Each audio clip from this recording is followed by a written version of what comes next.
News, सच जरूरी है। यह है MNS न्यूज नेटवर्क और आप देख रहे हैं MNS न्यूज टीवी। मैं हूं आपके साथ सोनल। तो आइए देखते हैं आज कुछ खास खबर। 2024 के चुनाव के लिए बीएसपी ने कसी कमर, जानिए क्या है प्लान। लोकसभा चुनाव की तैयारियों को लेकर बसपा प्रमुख मायावती लखनऊ स्थित पार्टी के प्रदेश कार्यालय पर पदाधिकारी की बैठक का आयोजन भी कर रही है। बैठक में सभी प्रदेश, मंडल एवं जिला स्तर के पदाधिकारियों को आने के लिए बोला गया है, जिसके साथ साथ वह गांव चलो अभियान की भी समीक्षा भी करने वाली है। बसपा लोकसभा चुनाव की तैयारियों को और गति देने का काम भी कर रही है।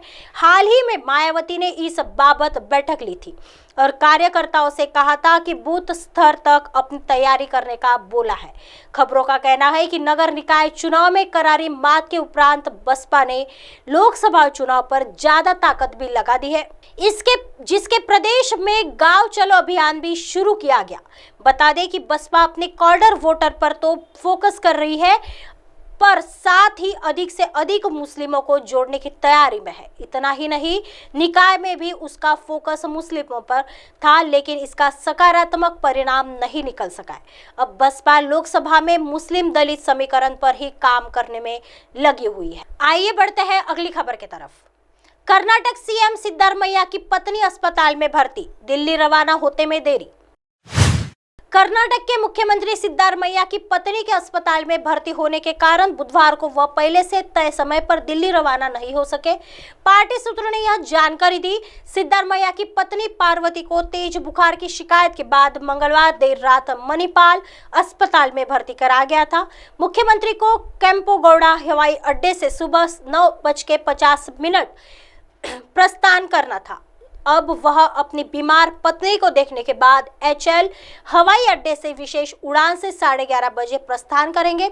उनका राष्ट्रीय राजधानी में राष्ट्रपति द्रौपदी मुर्मू और केंद्रीय गृह मंत्री अमित शाह से मुलाकात का कार्यक्रम है। मुख्यमंत्री ने पदभार ग्रहण करने के बाद राष्ट्रपति और केंद्रीय गृह मंत्री से मुलाकात को शिष्टाचार मुलाकात बताया। उनकी नई दिल्ली यात्रा महत्वपूर्ण है, क्योंकि कर्नाटक में कांग्रेस सरकार ने भारतीय खाद्य निगम के माध्यम से चावल की बिक्री से करने के लिए केंद्र की सत्तारूढ़ भाजपा सरकार पर चौतरफा हमला किया है। प्रधानमंत्री नरेंद्र मोदी पर निशाना साधते हुए प्रधानमंत्री ने भाजपा पर गरीब आदमी का भोजन चुराने और अन्ना भाग्य योजना को विफल करने की कोशिश का आरोप लगाया है, जिसके तहत BPL कार्ड धारक परिवार के प्रत्येक सदस्य को 10 किलोग्राम मुफ्त चावल वितरित किया जाना है।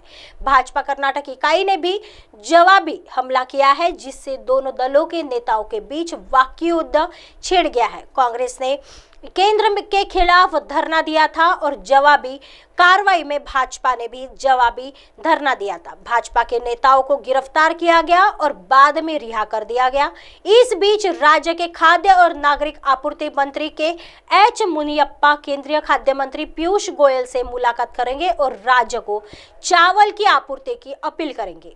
आइए बढ़ते हैं अगली खबर की तरफ। विपक्षी दलों की बैठक पर बीजेपी को बिहार सरकार ने दे दिया है मुद्दा, जानिए क्या है हकीकत।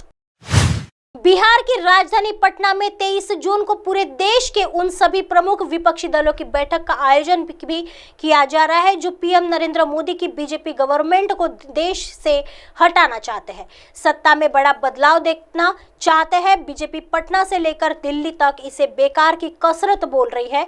इस बीच भाजपा को राज्य की नीतीश कुमार सरकार ने एक मुद्दा दे दिया है।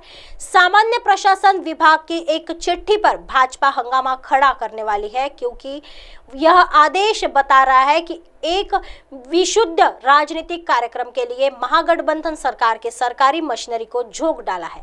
हंगामे की वजह विभागों से अफसर निकालना है। खबरों का कहना है कि हंगामा इस बात पर होगा कि गवर्नमेंट ने एक राजनीतिक कार्यक्रम के नाम पर न केवल पटना समाहरणालय के अफसरों की ड्यूटी वहां भी लगाई जा चुकी है, बल्कि विभिन्न विभागों के जिम्मेदार 20 अफसरों को भी प्रतिनियुक्ति कर दिया। इस प्रतिनियुक्ति का असर यह होगा कि यह 20 अफसर इस सप्ताह अपना रूटीन कोई काम नहीं करने वाले। इनमें कई अफसरों के पास कई तरह की जिम्मेदारी है जो वह शुक्रवार तक प्रतिनियुक्ति पर होने के कारण नहीं कर सकेंगे।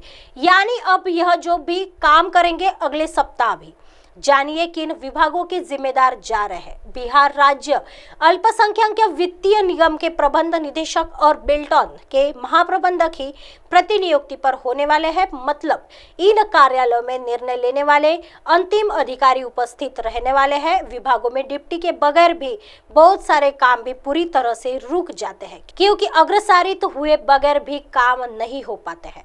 ऐसे ही दिन भर की तमाम बड़ी खबरों से आपको रूबरू कराएंगे। तब तक बने रहिए MNS न्यूज के साथ। नमस्कार।